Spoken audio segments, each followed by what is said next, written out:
Hello students, welcome to smart math online classes. आज हम इस वीडियो में रियल एनालिसिस के एक अनदर मेन थ्योरम करने जा रहे हैं।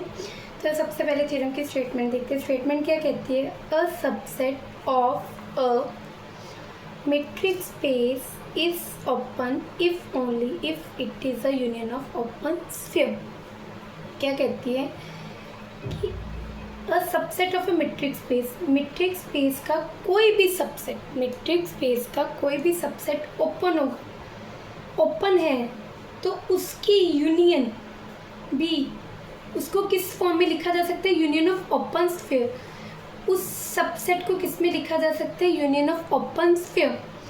कन्वर्सली भी ट्रू है, अगर किसी सेट को यूनियन ऑफ ओपन स्फीयर में लिखा जा रहा है, ठीक है, जैसे सपोज कर लो कि ये ए कोई मेट्रिक स्पेस का सबसेट है, ए मेट्रिक स्पेस का सबसेट है, और अगर ये यूनियन ऑफ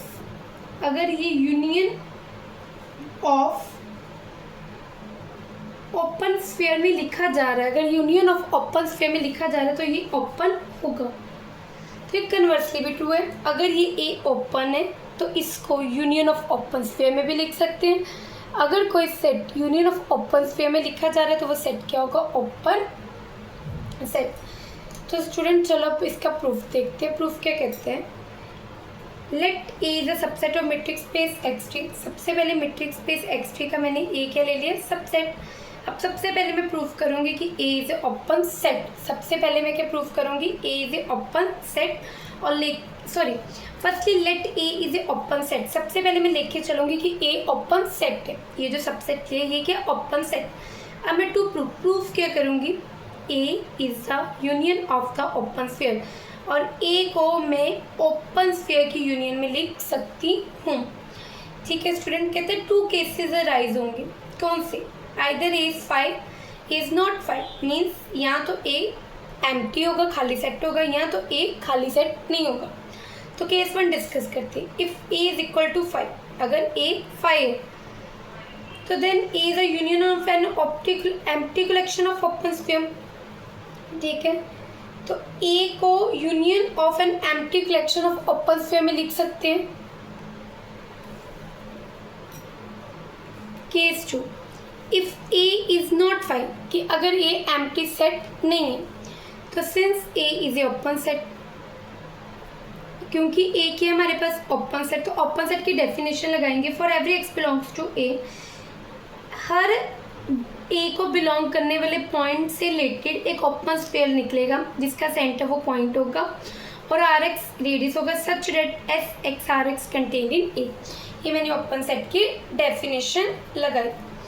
ठीक है, तो स्टूडेंट्स इसके लिए आपको ओपन सेट की डेफिनेशन भी क्लियर होना ज़रूरी है। तो आप इस ओपन सेट की डेफिनेशन को मेरी पहली वीडियो में देख सकते हैं। तो अगर ये इसमें कंटेन्ड है तो कहते हैं इसकी यूनियन भी ए में कंटेन होगी। ठीक है, अगर ये सेट इसमें कंटेन्ड है तो इसकी यूनियन भी क्या होगी? इसमें कंटेन होगी।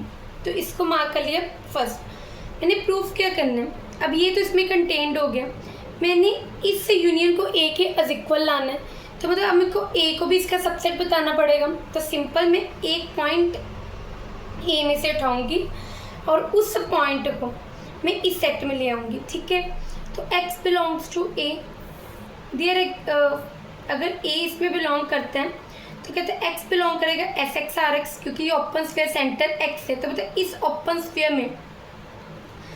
ओपन स्फीयर में ये x पॉइंट तो है ही है, और फर्दर ये a में कंटेन्ड भी है, इसका ये भी रीज़न है।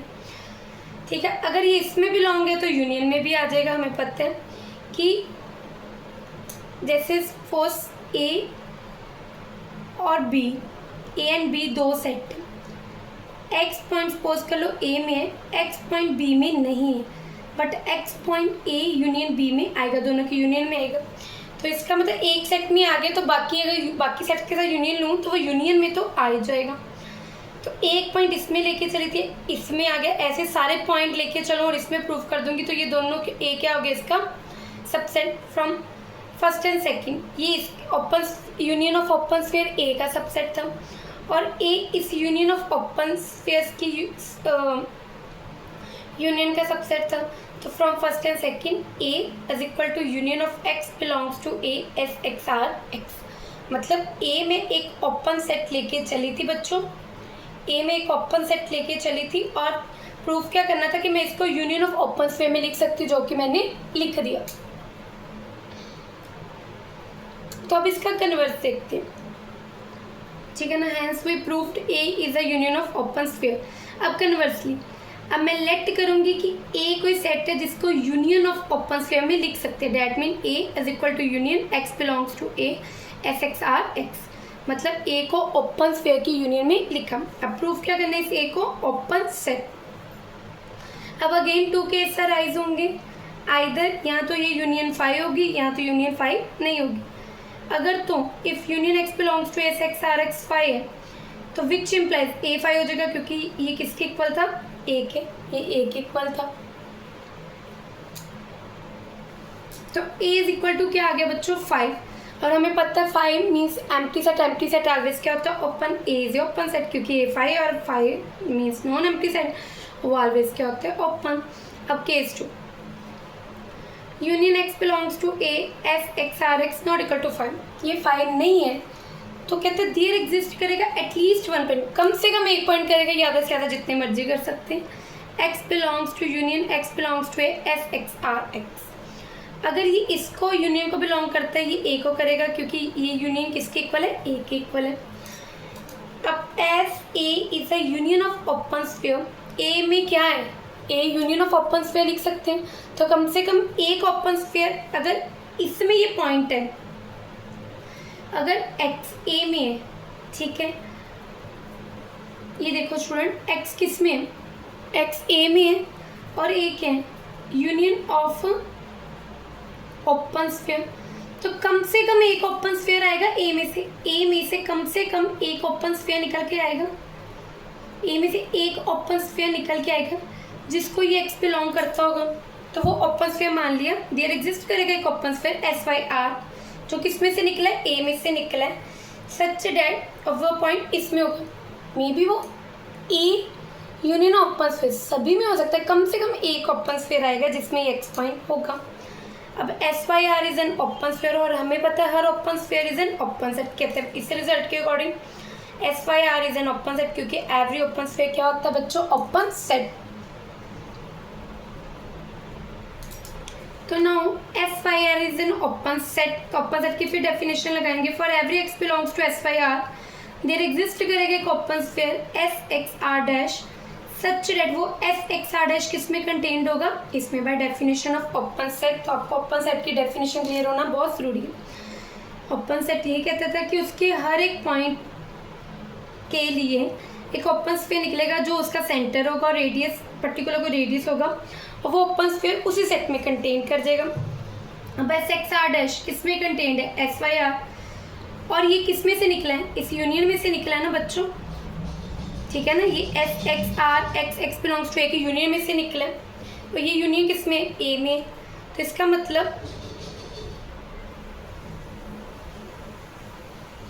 मतलब ये किसके इक्वल है, ए के इक्वल है। तो एस एक्स आर इससे क्या हो गया, एस एक्स आर डैश इसमें कंटेन्ड है, ये फर्दर इसमें कंटेन्ड है, तो मतलब ये भी इसमें कंटेन्ड हो जाएगा,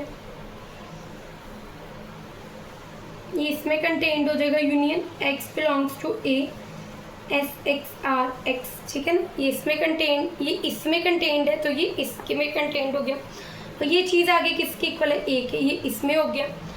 तो एक एक्स पॉइंट लेके चली थी ए में और उसके लिए मेरे पास एक ओपन स्फीयर आया एस एक्स आर डैश जो ए में कंटेन्ड हो गया, तो bye definition of A is open set. तो आई होप स्टूडेंट आपको ये इंपॉर्टेंट थ्योरम समझ आई होगी। इसको अच्छे से इसके कॉन्सेप्ट को क्लियर करना, क्योंकि एग्जाम में काफ़ी टाइम पूछी जाती है, बहुत इंपॉर्टेंट थ्योरम है। तो ऐसे ही इंपॉर्टेंट थ्योरम के सोल्यूशन देखने के लिए मेरे चैनल को लाइक शेयर और सब्सक्राइब कीजिए। Thank you students.